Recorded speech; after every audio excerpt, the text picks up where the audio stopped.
I'm Nettie Pardue, and I'm the Managing Director of the Destination Stewardship Council.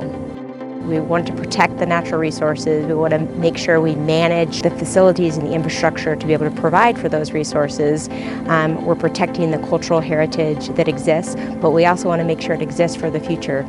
You know, our visitation for the 4th of July this year was, I think we had over 350,000 people in the basin. The scale at which the visitation and recreation use grows in those peak demands, sometimes up to 4 to 5 times, 6 times the actual population, the existing population in the Tahoe Basin. That's a big challenge that we're up to, is how do we manage the peak demand? When we see temperatures increase in the valleys, and we're talking about Sacramento Valley and the Carson Valley, Reno area, we know that we see more people coming up to Tahoe as a refuge. It's this idea of climate refuge. And so it's important for us to be able to plan for the future, to be able to balance the user that's coming up here, and to be able to have the resources to support those people. I think about 4 key challenges with sustainable recreation. The environmental impact, first and foremost, right? How are we protecting the environment? If trash isn't disposed of, it blows into the lake, it sinks to the bottom, how are plastics getting into our water? Another environmental impact would be transportation, right? We have more cars on the roads. Can we build more places for parking lots away from the beaches that people could actually get to? Could we build more bike paths that encourage people to get on their bicycles?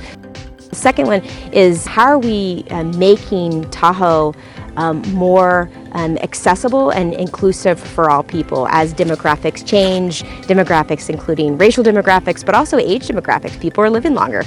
Third, user conflicts. One of the big areas of user conflict would be around motorized and non-motorized, and we can see that in many different places. We can see it in the biking community, right? We've got e-bikes and we've got non-e-bikes. On the lake, we've got paddle boarders and we've got motorized boats. How do we manage those user conflicts? What's some of the social science that we could use to actually try to get people to understand the other user, that everyone's got a right and wants to access this beautiful place that we live in?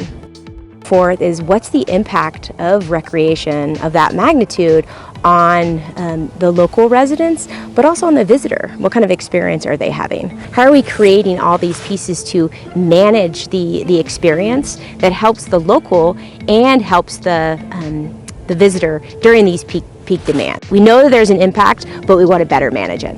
We're excited to partner with science. The data is important. The data can drive decisions. So we're really grateful for this partnership.